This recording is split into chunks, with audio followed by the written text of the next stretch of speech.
श्री शिवाय नमस्तुभ्यम। हर हर महादेव। कोरबा छत्तीसगढ़ से सावन महीने की पहली शिव महापुराण कथा 12 से 18 जुलाई के लिए चल रही है।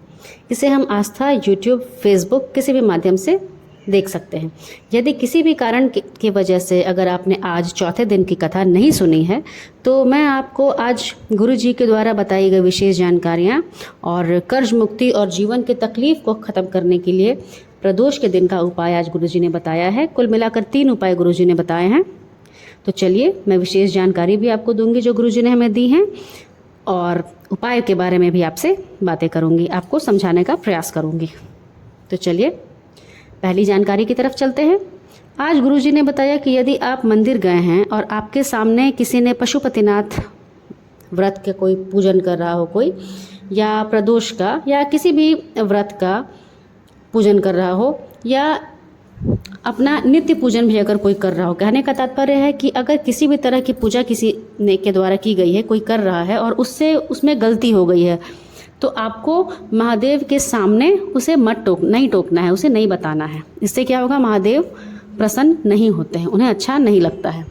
दूसरी जानकारी जो गुरु जी ने दी वो ये कि 23 जुलाई सावन के शिवरात्रि पर पार्थिव शिवलिंग का जो पूजन के गुरु जी ने कल लिस्ट दी है उसके बारे में सारी जानकारियाँ गुरु जी ने दी हैं। वो मैंने चैनल पे ऑलरेडी डाल रखा है, तो उसे आप एक बार चेक कर लीजिएगा अगर आपने नहीं देखा होगा तो उसके बारे में भी गुरु जी ने बताया कि पार्थिव शिवलिंग पूजन में यदि हमसे कोई गलती हो जाए, कोई अगर सामग्री हमें नहीं मिले या आप पूजा करते समय कोई सामग्री चढ़ाने में आगे पीछे हो जाए, अगर ब्राह्मण जन करवा रहे हैं फिर तो ठीक है, फिर कोई बात नहीं है। लेकिन अगर हम खुद से भी ऑनलाइन टीवी के माध्यम से या मोबाइल के माध्यम से अगर हम पूजन कर रहे हैं और हमसे कोई गलती हो जाता है तो भी कोई बात नहीं, आपकी भक्ति पूर्ण होनी चाहिए, बस हमें ये ध्यान रखना है। तीसरी जानकारी जो गुरु जी ने हमें दी वो ये कि यदि कोई हमें अपनी मुसीबत की घड़ी में याद कर रहा है, चाहे वो किसी कर्जे में हो या किसी अन्य परेशानी में हो, तो हमें उसकी मदद ज़रूर करनी चाहिए, क्योंकि हम उस व्यक्ति के लिए एक टॉर्च की तरह होते हैं। जिस तरह अगर कोई व्यक्ति अंधेरे में फंसा हुआ है तो उसके लिए सबसे जो उपयोगी चीज़ होती है वो होती है टॉर्च। तो हमें टॉर्च बनकर उस व्यक्ति को उस अंधेरे से ज़रूर निकालना चाहिए। अगर हम सक्षम हैं तो हमें ज़रूर इसकी मदद करनी चाहिए। आगे गुरुजी ने कहा कि आजकल रिश्तों में ध्यान नहीं दिया जाता है। पति को अपनी पत्नी से कुछ भी ऐसा नहीं कहना चाहिए जो उन्हें बुरा लगे, और ना ही पत्नी को अपने पति को कुछ ऐसा गलत उनको आहत करने वाली बात करनी चाहिए उनसे। आगे बढ़ते हैं। गुरुजी ने सारनाथ महादेव से जुड़े 2 नए उपाय बताए। पहला उपाय उन्होंने बताया कि काशी में जो कांवड़ का जल चढ़ाने जाता है उसे सारनाथ महादेव के दर्शन जरूर करने चाहिए। सारनाथ भगवान का एक कुंड भी है जिसका दर्शन करने का बहुत महत्व है।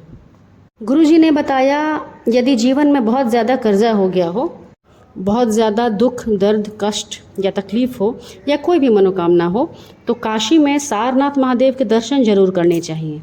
सारनाथ महादेव के दर्शन मात्र से ही कर्जा चूकना प्रारंभ हो जाता है। जीवन के दुख, कष्ट समाप्त होने लगते हैं।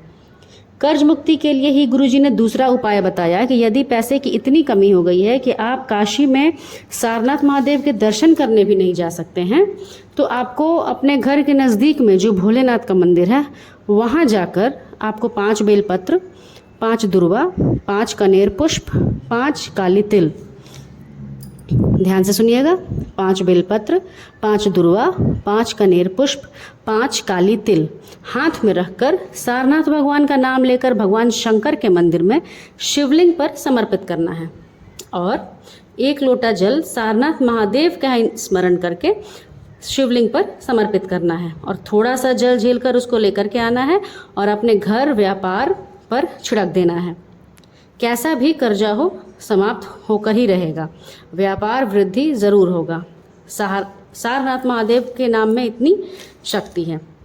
गुरु जी ने यह भी बताया कि सारनाथ महादेव का वर्णन केवल शिव महापुराण में नहीं है बल्कि नर्मदा पुराण में, लिंग पुराण में और स्कंद पुराण के काशी खंड में भी है।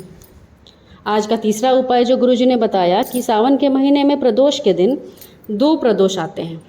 किसी भी प्रदोष पर हम यह उपाय कर सकते हैं।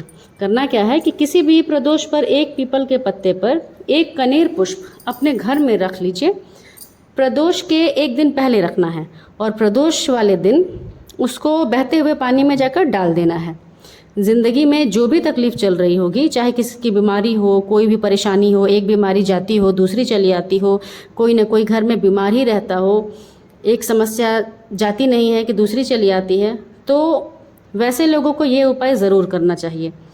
लेकिन एक बात ज़रूर ध्यान में रखिएगा कि इस उपाय को करने के लिए आपको तुम्रकेश्वर महादेव का नाम लेना पड़ेगा, तुम्रकेश्वर महादेव के नाम का स्मरण करना पड़ेगा। चलिए इस वीडियो को यहीं पे समाप्त करते हैं। श्री शिवाय नमस्तुभ्यम। हर हर महादेव।